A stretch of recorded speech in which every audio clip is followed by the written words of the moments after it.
नमस्कार, आप देख रहे हैं यूपी मांगे उत्तर। आपके साथ मैं हूं प्रिया सिंह। 2024 के लोकसभा चुनाव के लिए बीजेपी एनडीए का कुनबा बढ़ाने में जुट गई है। इसके लिए बीजेपी उन दलों से बात कर रही है जिन्होंने बीते कुछ साल में बीजेपी का साथ छोड़ा है। साथ ही ऐसे दलों से भी बीजेपी की इस वक्त बातचीत चल रही है जो विपक्षी खेमे को मजबूत करने में लगे हुए थे और मजबूत साथी हैं उसके। 2024 में यूपी फतह के लिए बीजेपी ने क्लीन स्वीप का टारगेट भी रखा। लिहाजा पूर्वांचल में खुद को मजबूत करने के लिए बीजेपी के नेता लगातार ओपी राजभर से संपर्क साध रहे हैं। आज लखनऊ में डिप्टी सीएम ब्रजेश पाठक से ओम प्रकाश राजभर की मुलाकात हुई। इस दौरान सुभासपा के 4 विधायक भी उनके साथ मौजूद रहे। मुलाकात में क्या क्या बात हुई ये तो मालूम नहीं चल सका, लेकिन सियासी पंडित इसे बीजेपी सुभासपा के गठबंधन से जोड़ रहे हैं और दावा कर रहे हैं कि दोनों दलों के बीच में सब कुछ तय हो चुका है।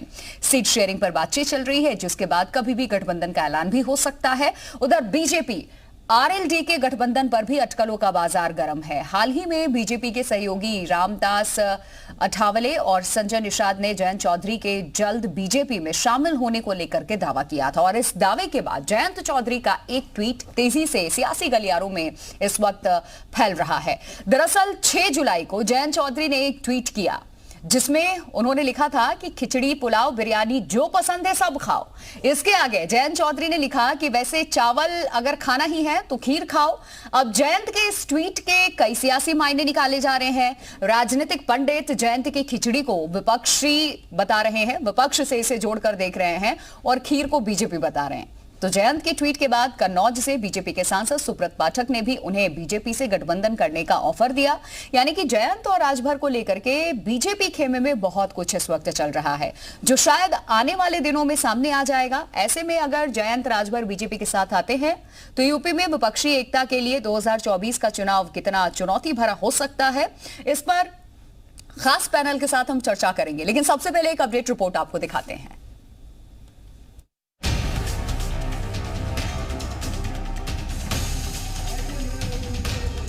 यूपी में जयंत चौधरी लगातार सुर्खियों में बने हुए हैं और विपक्षी खेमे के साथ रहने की बात कह रहे हैं, लेकिन सियासत में कब कौन किसके साथ खड़ा नजर आए ये कहना मुश्किल है। ऐसे में भले ही जयंत की पार्टी का फिलहाल सपा के साथ गठबंधन हो, लेकिन ये जरूरी नहीं कि सपा के साथ ही 2024 का लोकसभा चुनाव लड़े। इसकी एक बड़ी वजह यह है कि देश में जिस तरह से बीजेपी अपने सियासी समीकरणों को मजबूत करने के लिए नए सहयोगी दलों को जोड़ रही है, उससे कयास लगाए जा रहे हैं कि बीजेपी और आरएलडी करीब आ सकते हैं। आपको बता दें कि सुभासपा अध्यक्ष ओपी राजभर, महाराष्ट्र के रामदास आठवले जैसे नेताओं ने यह दावा किया था कि जयंत बीजेपी के साथ जा सकते हैं। हालांकि जयंत चौधरी इन दावों को खारिज करते आ रहे हैं, लेकिन सूत्र ये बताते हैं कि बीजेपी और आरएलडी के बीच अंदर खाने सियासी खिचड़ी पक रही है और अब तो बीजेपी सांसद सुब्रत पाठक ने जयंत चौधरी को एनडीए में शामिल होने का खुला ऑफर दे दिया है।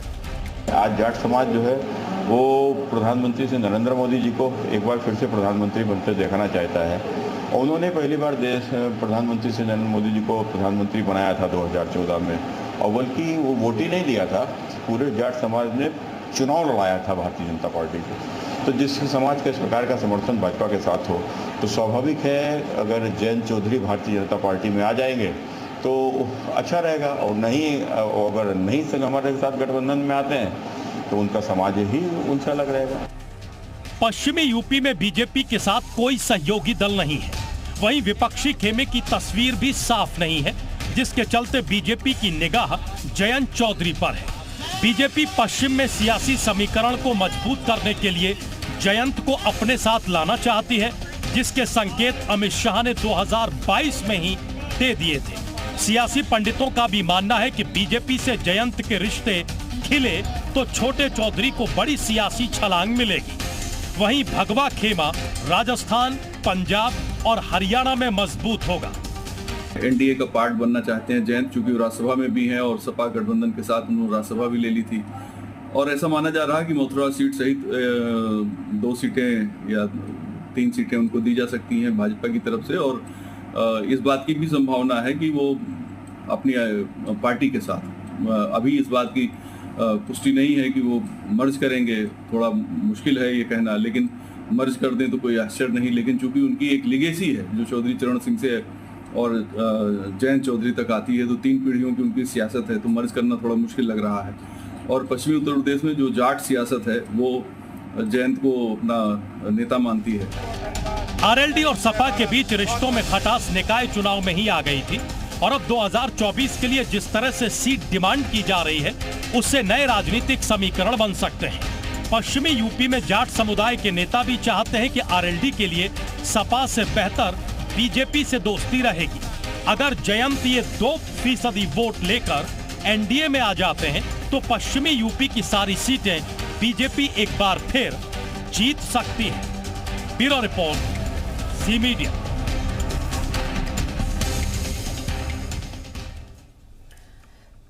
तो अब सवाल कौन कौन से हैं ये भी आपको बता देते हैं। सबसे पहला जो सवाल है ब्रजेश पाठक और ओपी राजभर की जो मुलाकात है उससे जुड़ी हुई सबसे पहला सवाल हम आपको बता देते हैं।